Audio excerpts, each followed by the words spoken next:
जय हिंद एवरीवन। इस वीडियो में हम बात करने वाले हैं जो आर्मी के अंदर 8 से 14 साल के बच्चों की भर्ती आती है, तो उसके बारे में बात करने वाले हैं। रिसेंटली 5 जगह पर ये भर्ती आई हुई है। सबसे पहले बेंगलोर के अंदर है जो कि 5 से 8 फरवरी है। उसके बाद में 2 भर्तियां आपकी शिलोंग के अंदर आई है, उसके बारे में भी ऑलरेडी डिस्कस कर चुके हैं। नोटिफिकेशन हम किसी और दिन डिस्कस कर लेंगे। और उसके बाद में जो भर्ती होनी है 1 से 7 अप्रैल आपके सिकंदराबाद के अंदर है, और लास्ट में जो भर्ती होगी अभी अप्रैल के अंदर वो होनी है आपकी रानीखेत में। तो रानीखेत वाली भर्ती के बारे में हम डिस्कशन करने जा रहे हैं। ये कंप्लीट नोटिफिकेशन हमारे पास आया हुआ है, इसके बारे में हम बात कर लेते हैं।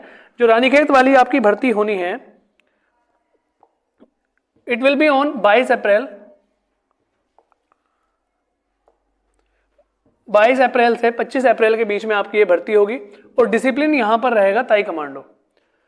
आप लोगों के लिए ये जानना अति आवश्यक है, जैसा कि यहां पर लिखा हुआ है ताई कमांडो, तो ये आवश्यक नहीं कि आपके बच्चे को ताई कमांडो पहले से आता हो। अगर आपका बच्चा 8 से 14 साल के बीच का है तो ताई कमांडो उसको आना आवश्यक नहीं है। अगर नहीं भी आता है तो आप अपने बच्चे को भर्ती ले जा सकते हैं। मैं पहले एग्जाम्पल्स में भी आपको बताया था कि जैसे अभी नवंबर में मेरठ के अंदर ये भर्ती हुई थी, तो उस समय में यहाँ पर हॉर्स राइडिंग की भर्ती थी। तो जिन बच्चों ने हमारे पास में ट्रेनिंग करी, हम लोगों ने उनको हॉर्स राइडिंग सिखाया था, लेकिन एक बेसिक गेम का आना चाहिए। तो इस समय जैसे अभी बॉक्सिंग के लिए आया हुआ है, हॉकी के लिए आया हुआ है, डिफरेंट गेम्स के लिए अलग अलग भर्तियां आई हुई हैं। तो हम एक बेसिक हमारी स्पोर्ट्स एकेडमी में वो सारी चीज़ें कराते हैं। अदरवाइज इनके लिए कोई आवश्यक नहीं है कि बच्चे को एक ट्रेंड या उसके पास में कोई मेडल या सर्टिफिकेट होना आवश्यक हो। चलिए इस कंप्लीट नोटिफिकेशन की बात कर लेते हैं। अगर हम बात करें यहाँ पर, तो जो डिसिप्लिन है ताई कमांडो डिसिप्लिन है, यहाँ पर डिसिप्लिन मतलब जो गेम है। और ये भर्ती कहाँ पर होनी है आपकी, ये होगी the Kumaon regimental centre Ranikhet के अंदर। और कब से कब तक होगी? 22 अप्रैल से 25 अप्रैल के बीच में आपकी ये भर्ती होगी। अगर हम इसकी एलिजिबिलिटी की बात करें तो एलिजिबिलिटी यहाँ पर आपके बच्चे का जन्म 8 से 14 साल के बीच में होना चाहिए। और कब वो एज मेजर होगी? 22 अप्रैल 2024, या आपके बच्चे का जन्म 22 अप्रैल 2010 से 22 अप्रैल 2016 के बीच में होना चाहिए। और यहाँ पर एक चीज और इम्पोर्टेंट है, पहली की जो भर्तियां हो रही थी उसमें आपके बच्चे की जो एज क्लास थी वो 3rd क्लास पास मांग रहे थे, लेकिन यहां पर मिनिमम क्लास 5th पास या above, sports discipline and with the proficient in English और हिंदी। तो क्लास 5वीं पास होना चाहिए बच्चा, और प्रोफिशिएंट होना चाहिए, मतलब हिंदी इंग्लिश उसको आनी चाहिए। ये फिजिकल स्टैंडर्ड दिया हुआ है कि किस एज के लिए कितनी हाइट और वेट चाहिए होगी। आप चाहें तो इसका स्क्रीनशॉट भी ले सकते हैं।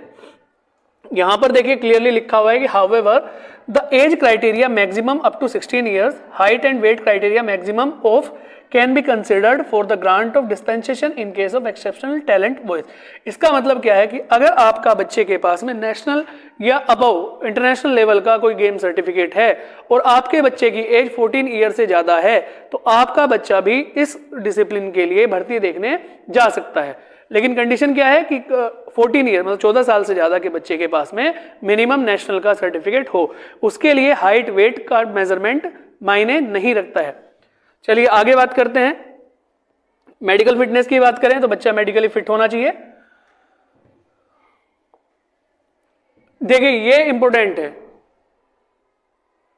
सबसे पहले तो बच्चे के शरीर पे कोई भी परमानेंट टैटू नहीं होना चाहिए किसी भी बॉडी पार्ट पे, और यहाँ के जो डॉक्यूमेंट हैं वो सबसे ज्यादा महत्वपूर्ण है। तो इन डॉक्यूमेंट को आप जरूर बनवा लें। देखिए इतने सारे डॉक्यूमेंट और जिस तरह के डॉक्यूमेंट यहाँ रानीखेत की भर्ती में मांगे गए हैं, ऐसा किसी भी भर्ती में नहीं मांगा गया है। और आप लोगों के कन्वर्सेशन जब आप हम लोगों से करते हैं, आपके फोन आते हैं, मैसेजेस आते हैं, तो डॉक्यूमेंट से रिलेटेड आप बहुत ही कंफ्यूज रहते हैं। तो मैं आप लोगों से अपेक्षा करूंगा कि जो पेरेंट्स भी अपने बच्चों को इस तरह की भर्ती दिखवाना चाह रहे हैं, तो हर भर्ती के लिए अलग अलग डॉक्यूमेंट रिक्वायर्ड होते हैं। आप कंसल्ट करें अगर आपको डाउट आता है। अदरवाइज इस वीडियो को आप उन लोगों तक फॉरवर्ड करें जो इस तरह की भर्ती है, जिनके बच्चों की एज ग्रुप 8 to 14 ईयर है। अगर हम यहां पर डॉक्यूमेंट की बात करें तो सिलेक्शन ट्रायल के समय बच्चे के पास में क्या क्या डॉक्यूमेंट होने चाहिए बहुत आवश्यक है। इसको आप बड़े ध्यान से सुने। सबसे पहले तो बच्चे का स्कूल और एजुकेशन सर्टिफिकेट, स्कूल और एजुकेशनल सर्टिफिकेट से क्या मतलब है? अगर आपका बच्चा इस समय करंटली, जैसा कि अभी हम जनवरी के अंदर बात कर रहे हैं, क्लास 6th में पढ़ रहा है, तो इट मीन्स वो क्लास 5th पास कर चुका है, तो आपके पास में क्लास 5th की मार्कशीट होनी चाहिए। ये आपका क्या हो गया? स्कूल और एजुकेशन सर्टिफिकेट। उसके बाद में character certificate issued by school, school के द्वारा इशू हुआ कैरेक्टर सर्टिफिकेट, तो जो कि रिसेंट में अब बनेगा, वो कैरेक्टर सर्टिफिकेट आपका 3 मंथ तक वैलिड होता है, तो आप उसको अभी जनवरी फरवरी के अंदर बनवा लें। रेजिडेंशियल सर्टिफिकेट, रेजिडेंशियल सर्टिफिकेट में मतलब आपका मूल निवास, और कहाँ? Certified by the district officer, tehsildar, तो ये आपका मूल निवास प्रमाण पत्र आपके पास में होना चाहिए। डॉक्यूमेंट आप याद करते चलें, 3 डॉक्यूमेंट हो गए। उसके बाद में caste certificate issued by tehsildar, ADM, SDM, executive manager. तो बच्चे का क्या लगना है? जाति प्रमाण पत्र लगना है। लेकिन अगर आप जनरल कैटेगरी से बिलोंग करते हैं तो जनरल कैटेगरी के लिए कोई भी कास्ट सर्टिफिकेट नहीं लगना होता है। अगर आप ओबीसी, एससी, एसटी, ईडब्ल्यूएस या किसी अदर रिजर्वेशन अगर आपका है और आपको रिजर्वेशन रिक्वायर्ड है तो आपका कास्ट सर्टिफिकेट लगेगा। उसके बाद में बच्चे का बर्थ सर्टिफिकेट चाहिए, और ध्यान रखिए कि बर्थ सर्टिफिकेट आपका हॉस्पिटल वाला नहीं होना चाहिए। हॉस्पिटल का जो बर्थ सर्टिफिकेट है वो वैलिड नहीं है। कौन सा बर्थ सर्टिफिकेट वैलिड है? Issued by municipal corporation, registrar और बर्थ सर्टिफिकेट। आप इसको सिंपल ये समझ सकते हैं कि जो ऑनलाइन चढ़ा हुआ बर्थ सर्टिफिकेट होता है, नेट पे जो चढ़ा हुआ है, वही बर्थ सर्टिफिकेट यहाँ पर मान्य होगा। उसके बाद में एक कैरेक्टर सर्टिफिकेट स्कूल से बनेगा, ये दूसरा कैरेक्टर सर्टिफिकेट बनना है। मैं दोबारा बता रहा हूँ, इसमें आप कंफ्यूज ना हो कि सर स्कूल का कैरेक्टर सर्टिफिकेट तो हम बनवा चुके हैं। देखिए यहाँ पर 3 कैरेक्टर सर्टिफिकेट लगेंगे रानीखेत वाली भर्ती में। यहाँ के डॉक्यूमेंट बहुत ज़्यादा इंपॉर्टेंट हैं, मुझे समय नहीं मिल पा रहा था इसलिए मैं आपकी ये वीडियो नहीं बना पाया, लेकिन काफ़ी क्वेरीज आ रही हैं, पेरेंट्स काफ़ी कंफ्यूज हो रहे हैं, तो इसलिए मैं ये आपको प्रॉपर डिटेलिंग में इसमें समझा रहा हूँ, तो बहुत ध्यान से आप इसको समझें। दूसरा कैरेक्टर सर्टिफिकेट चरित्र प्रमाण पत्र बनना है, किससे? आपको ग्राम प्रधान से बनवाना है। अब क्वेश्चन आता है कि सर हम तो गांव में नहीं रहते, हम तो शहर में रहते हैं, तो आपके जो भी सभासद होते हैं आप उनसे बनवा लें। जो लोग गांव से रहते हैं आपने ग्राम प्रधान से बनवा लें चरित्र प्रमाण पत्र। देखिए तीसरा character certificate, third character certificate बनेगा जो issued by concerned police station, police station द्वारा तीसरा कैरेक्टर सर्टिफिकेट बनवाना है, जो कि पुलिस आपको वेरीफाई करके देगी। जो भी आपका थाना लगता है वहां से बन के आना है, ठीक है। किसी भी कागज को, डॉक्यूमेंट को आप अदरवाइज ना ले।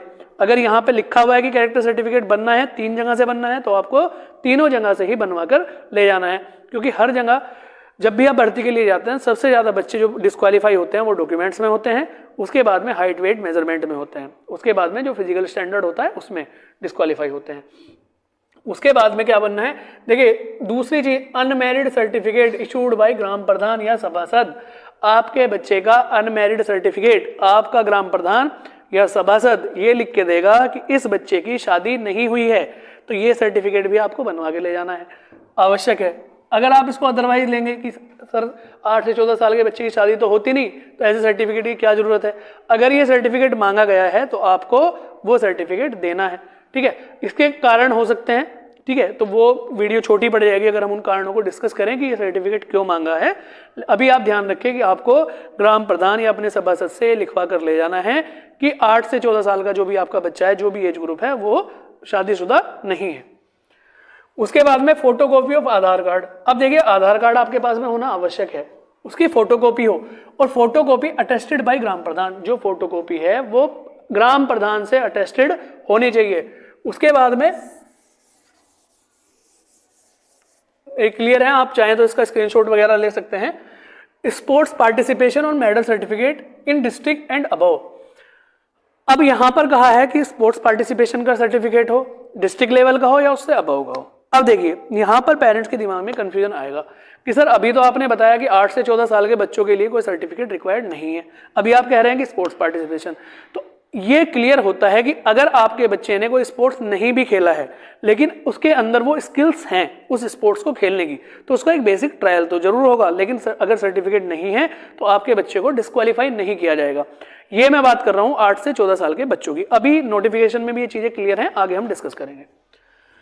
10 कलर्ड फोटोग्राफ, और यहाँ पर ब्लड ग्रुप रिपोर्ट भी आपको लेके जानी है, और जो कि रिकॉग्नाइज होनी चाहिए क्लिनिकल लेबोरेटरी से, तो ये ब्लड ग्रुप रिपोर्ट भी यहाँ पर रिक्वायर्ड होगी।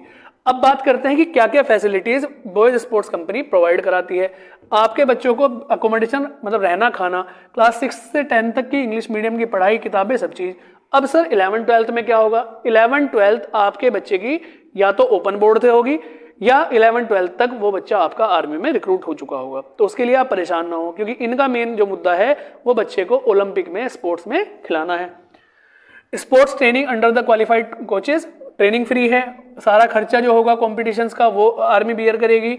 जितनी भी किट है साल में एक बार किट दी जाएगी। आपके बच्चे का इंश्योरेंस होगा और मेडिकल और एक्सीडेंटल कवर का। 30 दिन की बच्चे को छुट्टी मिलेगी साल में, और 10वीं पास होने के बाद में और बच्चे की उम्र 17.5 साल होने के बाद में, जैसा कि मैं आपको नॉर्मल वीडियो में बताता रहता हूँ, हर वीडियो में बताते हूँ, आपके बच्चे को एक सिलेक्शन प्रोसीजर के अंदर रखा जाएगा जिससे वो आर्मी में रिक्रूट होगा। अब यहाँ पर लिखा हुआ है अग्निवीर, तो फिर आपको निश्चिंत रहना है, चिंता करने की आवश्यकता नहीं है। उस बच्चे को 17.5 जैसी उसकी उम्र होती है, 17.5 होगी, तो उसको एक नॉर्मल प्रोसीजर के अंदर जो भी जिस तरीके का आर्मी में रिक्रूटमेंट होता है उसके अंदर लिया जाएगा। लेकिन जब वो बच्चा 4 से 5 साल की ट्रेनिंग कर चुका होता है और वो नेशनल इंटरनेशनल लेवल पर खेल रहा होता है, तो ये रिक्रूटमेंट उसके लिए पास करना बहुत ईजी हो जाता है। दूसरा, जो उसका सिलेक्शन होगा वो अग्निवीर बेसिस पे होगा। इट मीन्स अगर आपका बच्चा स्पोर्ट्स में एक्स्ट्रा अचीवमेंट लेकर आ रहा है, बहुत अच्छा परफॉर्म कर रहा है, तो वो परमानेंट रहेगा। और अगर बच्चा वहां पर जाकर कुछ नहीं कर रहा है, निकम्मा हो जाता है, तो उसको वो अग्निवीर के थ्रू बाहर निकाल देंगे। उसमें भी अगर स्पोर्ट्स में अच्छा नहीं कर रहा है, अपना ग्राउंड ड्यूटी में या अदर ड्यूटीज अच्छे से परफॉर्म कर रहा है, तो भी उसको 50% परमानेंट चांस होते हैं और 50% उसमें अग्निवीर में निकाले जाएंगे। लेकिन वो लोग निकलेंगे जो वहां पर जाकर अच्छे से परफॉर्म नहीं करते हैं। तो आप इसको ऐसे ना समझे, टेम्परेरी नहीं है, परमानेंट ही होता है। ठीक है जी, आगे हम बात करते हैं बोर्डिंग और लॉजिंग की। इंडक्शन के टाइम पे तो क्लियरली लिखा हुआ है कि कोई बोर्डिंग और लॉजिंग नहीं प्रोवाइड कराई जाएगी। एक चीज यहां पर इंपॉर्टेंट है, no ladies will be permitted to accompany with the candidate during the whole process of the induction rally. तो जो भी लोग रानीखेत की भर्ती के लिए जा रहे हैं, तो अगर आप लोग पेरेंट्स, माता और पिता दोनों जा रहे हैं, कोई इशू नहीं है। लेकिन अगर केवल किसी की माता बच्चे के साथ जा रही हैं तो उनको वो अलाउ नहीं किया जाएगा। अब इससे मैं ये चीज इंफेयर कर सकता हूं कि शायद रानीखेत वाला, मैं कभी विजिट नहीं किया है वहां पर, शायद रानीखेत वाला जो सेंटर है वो आउट ऑफ द सिटी है, तो इसलिए वहां पर लेडीज को जाने के लिए अलाउ नहीं कर रहे हैं। मतलब अगर लेडीज बच्चों के साथ में इंडक्शन रैली के लिए जाती हैं तो वो उनको अलाउ नहीं करेंगे, और बिना पेरेंट्स के वहां पर बच्चे की एंट्री होगी नहीं।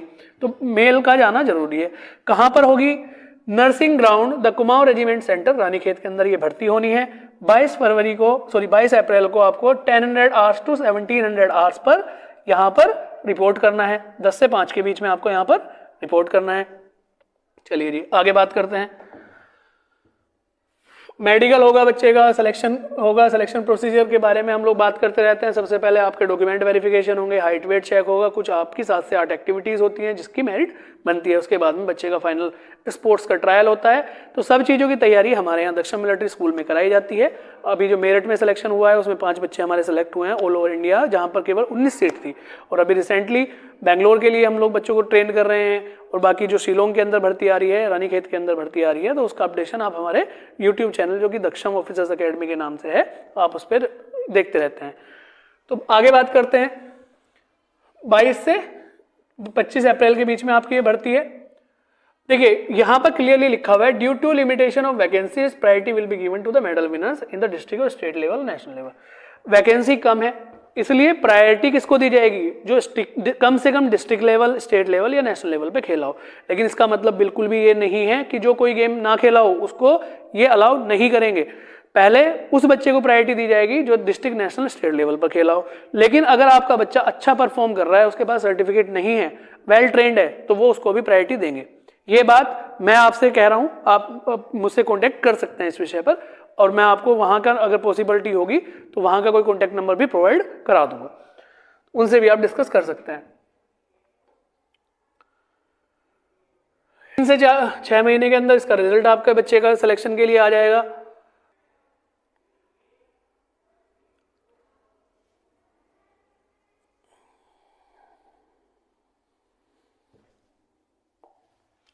आगे बात करते हैं। ये कुछ कॉन्टैक्ट नंबर्स वगैरह दिए हुए हैं, डिटेल्स दी हुई हैं, तो आपके लिए रिक्वायर्ड नहीं है एक्चुअली।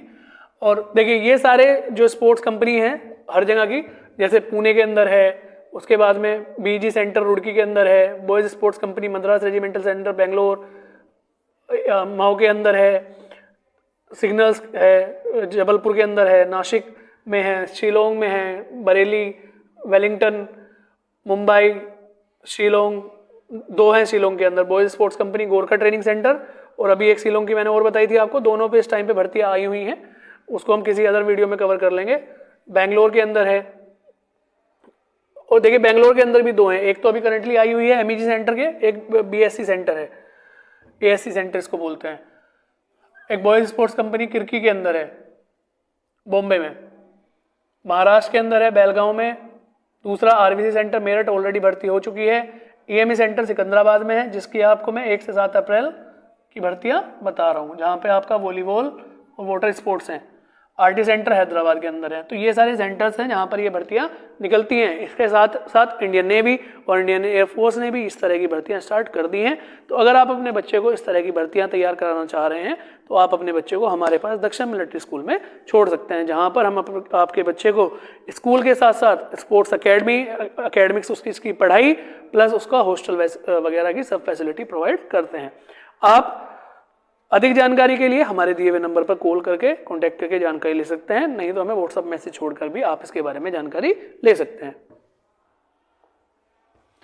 ये इसका एप्लीकेशन फॉर्म है जिसको आप हमारे यहाँ से प्राप्त कर सकते हैं। 22 से 25 अप्रैल में ये होनी है। बच्चे का फोटो लगेगा, name, date of birth, age बच्चे की कितने साल का है, Aadhaar card, class, height, weight, सब आपका एड्रेस आ गया, पुलिस स्टेशन, थाना कौन सा लगता है, ये सारा फिल करके आपको वहाँ पर लेके जाना है। एप्लीकेशन के साइन आ गया।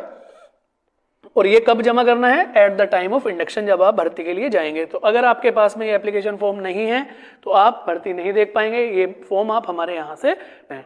अधिक जानकारी के लिए जैसा कि मैंने आपको बताया, आप हमारे दिए हुए नंबर पर कॉल या मैसेज करके जानकारी ले सकते हैं। Thank you. चैनल को सब्सक्राइब करें, लाइक, शेयर, कमेंट करें। कोर्स स्टार्ट करने तथा निश्चित सफलता के लिए दक्षम ऑफिसर्स एकेडमी का एप्लीकेशन डाउनलोड करें।